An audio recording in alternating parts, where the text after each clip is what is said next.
knows a lot about all kinds of stuff. Professor Dave explains. I want us to take a look at this video that I'm going to react to that talks about the ancient Egyptians. And in some ways, it talks about some real facts about how ancient Egypt works. But in other ways, it talks about, I don't know, things that I would absolutely disagree with. But let's see it before I jump into it and destroy, I'm joking, and call out some parts that I disagree with. While the history of some ancient societies is charted by the evolution of their architecture or the amount of territory they occupied, the long course of ancient Egyptian history has been charted for more than 2,000 years by its rulers. Our earliest archaeological evidence, from the middle of the 4th millennium BCE, describes a country that did not have any centralized authority, but was made up of independent local communities that were coalescing into two groups. First, there was Upper Egypt, located somewhat unintuitively in the south of the country, named as such because the Nile flows downward from south to north. Then there was Lower Egypt, around the Nile Delta.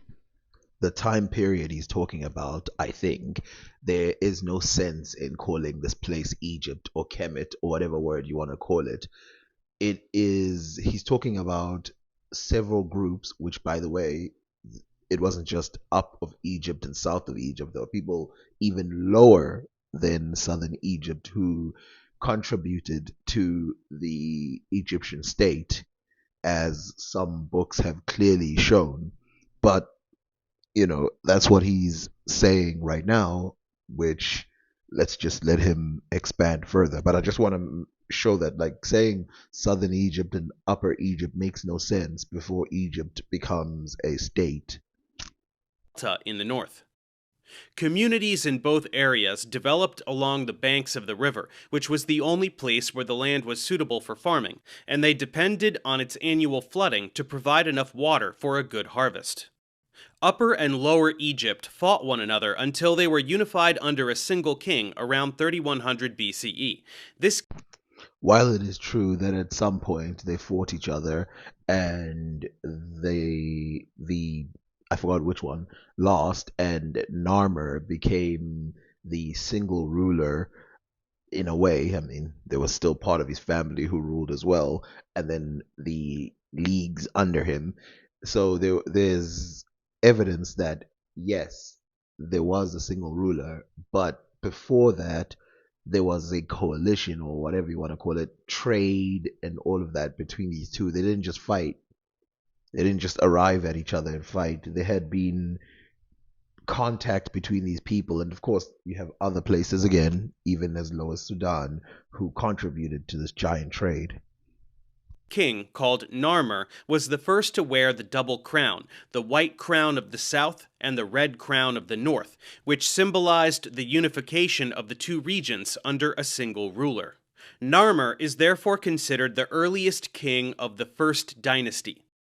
So it's true that he's the first king of the first dynasty, but we must remember that there were other kings that we do not know how to place them, but there were other kings that came before him, namely the Scorpion King, which some people say that the Scorpion King is just Narmer, right? Is just another name for Narmer, but we do not have a full idea of what exactly happened before this time. Narmer, the reason why we're fully confident that he unified these places outside of, other things, is because his name is, we can see it from Upper Egypt, Lower Egypt, and even as far as Israel, which, I'm going to say this one time because this video is going to get into this, is about as far as any Egyptian ever went at his time. And probably the furthest that any Asiatic came close to the Egyptian people at this time. It was during his time and that of his successors that the type of tomb which would later develop into the pyramid was first built, and a simple form of hieroglyphic writing appeared. It may also have been in that era that Egyptian kings started to take on the divine qualities that would later define them. The beginning Remember those kings that I talked about that came before Narmer? Even though we don't know full things about them, we do know that they had the same sort of what's the word I'm looking for? The same sort of bring up or the same sort of deification that the people in ancient Egypt had. And we know that a lot of the gods predate Narmer by a while, especially ones like Hathor and people like that. And so we know that it didn't start with Narmer. And then in the first dynasty, that's when they started, being deified. No, it goes back further than this, which is why I say it was more like a trade thing, because even though there were two separate civilizations, not two, there was a bunch of civilizations, it did not it did not mean that these people were not exactly Egyptian in the real sense. Of the Old Kingdom is associated with the third dynasty of the 27th century BCE. Its first king, Djoser, moved the capital to the city of Inebu Hej, or Memphis in Greek, just south of modern Cairo. His chief official, Imhotep, built in the town of Saqqara a step pyramid, which some historians say was an example of Sumerian influence on Egyptian art, architecture, and design beginning around the middle of the 4th millennium BCE, when objects like cylinder seals first appeared in Egypt.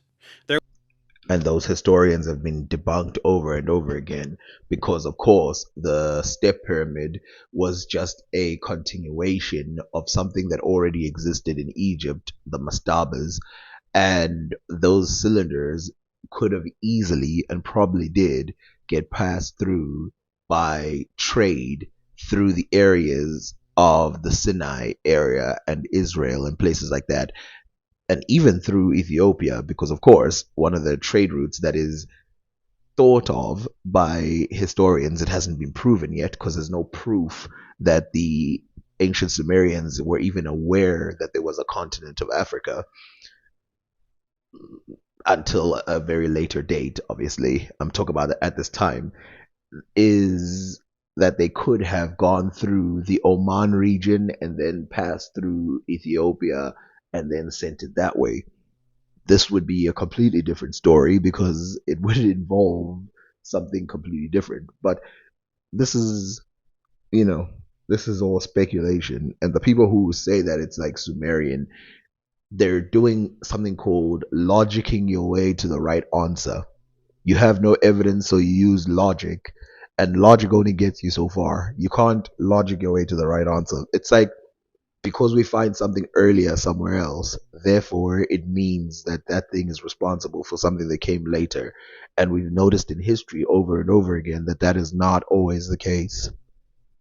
There was also the parallel development of Egyptian hieroglyphics alongside Sumerian cuneiform, although there is no strong evidence of one influencing the other.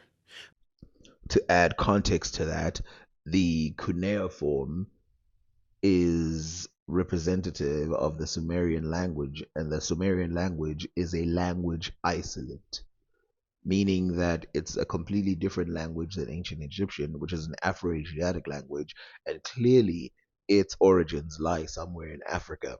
And not only that, we find the sort of earlier versions of ancient Egyptian and an incomplete version of the ancient Egyptian language, and then it develops slowly after a while. Same as Sumeria, same in China, which is why we know that even though they're very close to each other, the one thing you can draw similar about them is that they were highly developed, which is probably what led to them having writing. And even the Indus Valley is one of those places. It's close to Sumeria. We should just, if we're gonna logic our way to the answer, we just say everybody just got it from the Sumerians.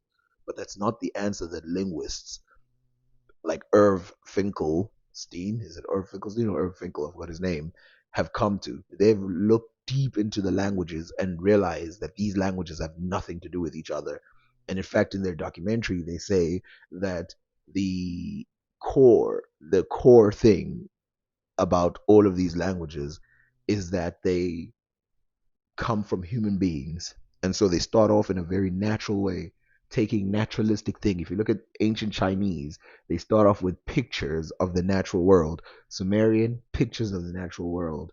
Um, ancient Egyptian, pictures of the natural world. The languages that don't start with that, you can then notice that those ones are the ones that took from somebody else. Both systems began as simple drawings that represented the objects they depicted, and evolved into characters that could either represent the syllables of words or symbolize entire ideas. But cuneiform is the older of the two systems, and while it took centuries to develop in Mesopotamia, the appearance of hieroglyphics at the end of the 4th millennium was relatively sudden. Our information It was not, well, let's say relatively, meaning relative to the Sumerians, it was sudden, but it was not relatively sudden if you just compare other languages that happened in other places like the Americas, how long it can take for a language to develop. But again, this is what I call logicking your way into the answer instead of relying on evidence. The Sumerian languages taking hundreds of years has nothing to do with the ancient Egyptians. It's the same as saying that, cotton in ancient Egypt took, a very long time from the discovery of the seeds and the using of seeds to it being manufactured. And in Sumeria, it was way quicker. So therefore, the ancient Egyptians didn't invent cotton. Instead, they must have got it from the Sumerians. It's you're tying too many lines without other proof. You need more proof than one was faster or first than the other. That's just not how things work.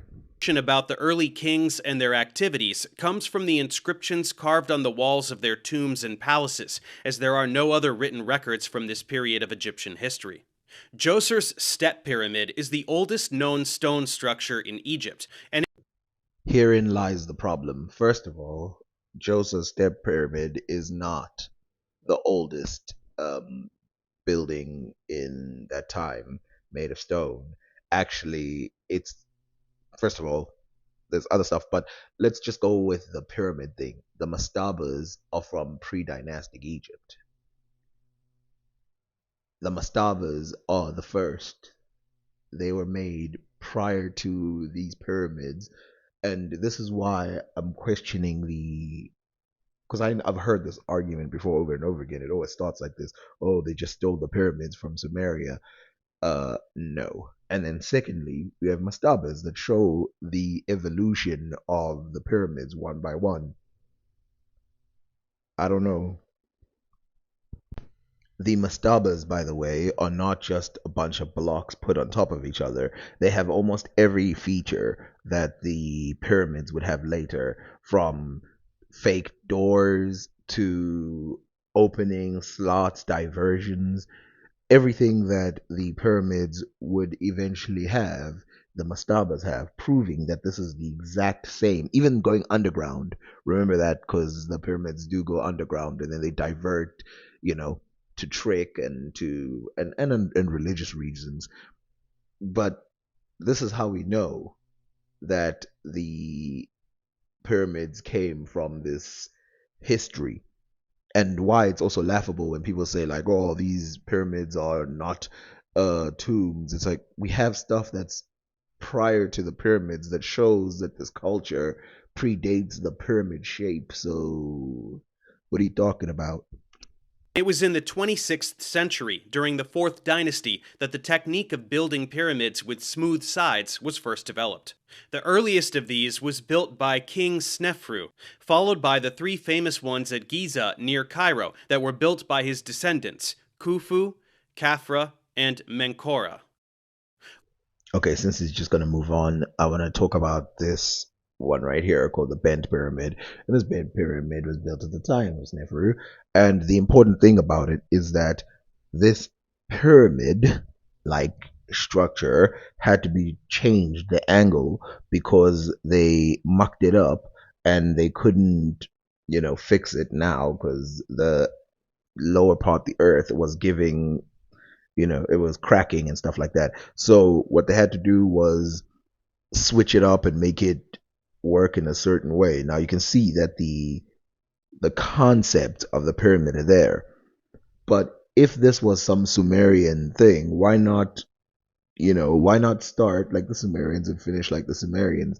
It's quite clear that this was the time of development rather than stealing some idea from some foreign land. That concept shouldn't even be introduced into videos about Egypt anymore.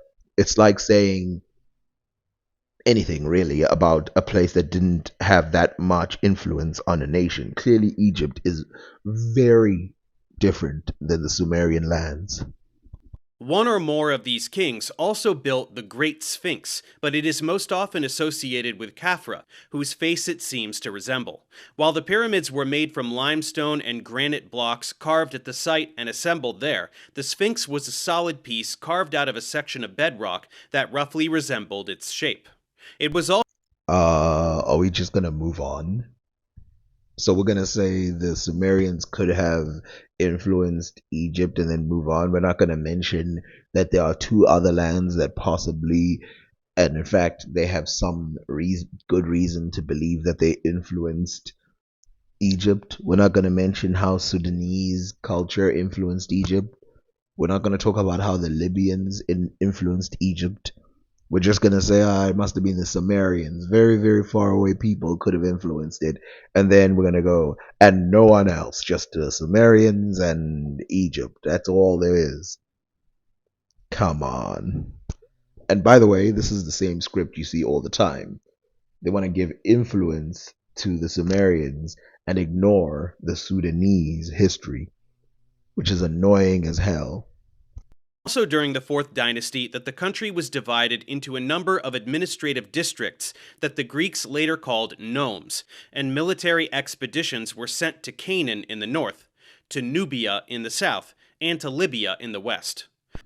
The presence of those three lands by the ancient Egyptian go as far back as Narmer. We do see presence of Narmer in, I'm going to call it the Israelite-like regions. And we do see Narmer's presence in Sudan, and we do see his presence in Libya, at least his sphere of influence. It's not something stuck to, you know, Egypt until a very later date. And that's just the facts. A sea trade for luxury goods like precious metals and ivory developed, for which the Egyptians built their own ships, and they imported wood, which was scarce, from Lebanon on the Mediterranean coast. They also traded down the eastern coast of Africa with the kingdom they called Punt. I'm not going to bore you by revisiting the texts that show that the ancient Egyptians didn't just go to Punt, but went to opposite lands in Africa as far as they could go. But yes, they did go to Punt, but in between Punt and Egypt is a giant land called Sudan, and they traded with those people. In fact, gold, most of the gold from Egypt came from Nubia, and it came from mines that you can find all over the lower parts of Egypt and even the south of that. And of course, the Nubian tribes or the South Sudanese tribes have been found mimicking and living like Egyptians for hundreds of years after the Egyptians were gone. And this is because Egypt and Sudan had always been together. We even find uh, ruins of Egyptians in Sudan. It was during this period that the government of Egypt became centered almost entirely on the king, and it was often administered by the members of his family. When they died, they were buried close to his own tomb, and the inscriptions on their graves are one of our main sources for the life of the royal court. The country's lands were the king's personal possession and could be temporarily granted to those he favored, while the people who farmed those lands were bound to them like medieval serfs and had to pay the government a percentage of their crop. I wish I knew what that completely meant, then I could address it fully. But I will say that the people in ancient Egypt were pretty, I guess they were pretty okay in terms of lifestyle. They weren't necessarily serfs. We even know that in a weird way that farmers weren't just farmers. A lot of the farmers were the people who were working on the pyramid, in the other parts of the year when, farming was a little difficult. Another thing that we know is that the land is does belong to the king, but in the same way that, most countries, the land belongs to the state, and you can temporarily own it, which is, in some sense like renting it from the government, because they can take it away from you if they want to. It depends on which country you're in. So I'm not a politics guy, but the the this is like an exaggeration. It sort of gives the ancient Egyptian pharaoh a sort of what's the word I'm looking for? Not a dictator, because more like like an evil ruler, and the people are just there and they're forced to do certain things. But we see transition from job to job in ancient Egypt. We see transition, we see divorces, we see people leaving their stations and all kinds of stuff. It's not as bad as some people try to lay it down. The highly developed and centralized bureaucracy that was typical of ancient Egypt also developed around this time, along with the use of papyrus for keeping administrative records. This was a writing material which was readily available because it was made from the pith of the reeds that grew along the Nile. The script used for these records, which first appeared around 3000 BCE, was a cursive form of hieroglyphics adapted for writing with black or red ink. It was known as hieratic, which essentially means priestly, because it was used to write down religious texts. And of course, learning stuff like this was one of those things that could get you out of your station, where you wouldn't have to be a farmer, which again was not the worst thing to be in ancient Egypt. They were pretty healthy people. And also, there's the fact that, most people in ancient Egypt were illiterate.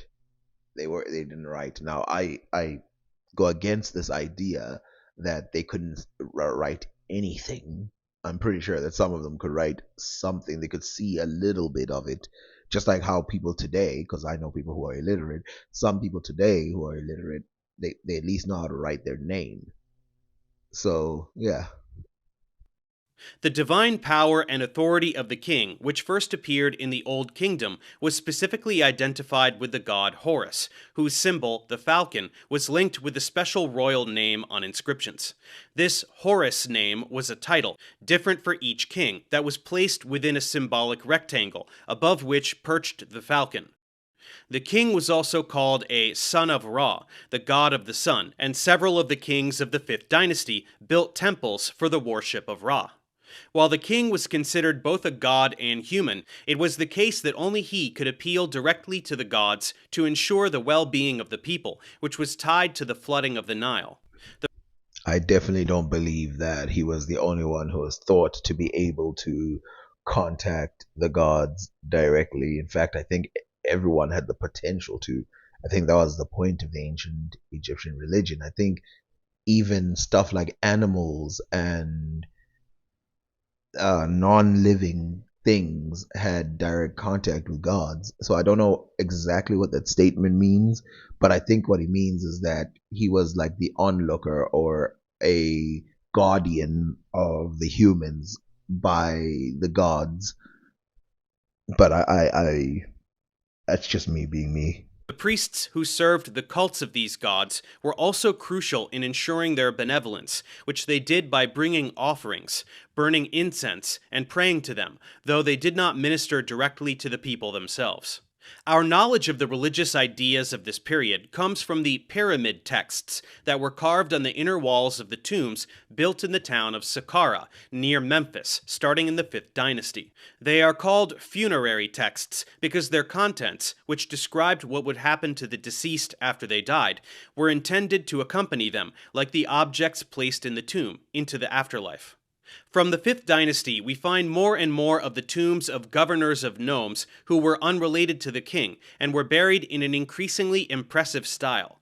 This trend continued into the 6th dynasty of the 24th to 22nd centuries BCE, as these governors became independent of Memphis to the point that they started their own local dynasties and took over the duties of the other local officials who had been appointed by the king. The king's power during the 5th and 6th dynasties also suffered from the fact that a great deal of the government's wealth had been spent on building pyramids, while the priesthood of Ra, which was exempt from taxation and therefore able to amass a lot of wealth, was growing in influence. Then, starting around 2200 BCE, the entire region suffered years of drought, which was particularly hard on Egypt because it was so dependent on the annual flooding of the Nile to irrigate its farmlands. Okay, so now we're getting real deep into the history. I think I've covered everything that I wanted to cover about this video, so I'm gonna leave it here unless there's something else he says later.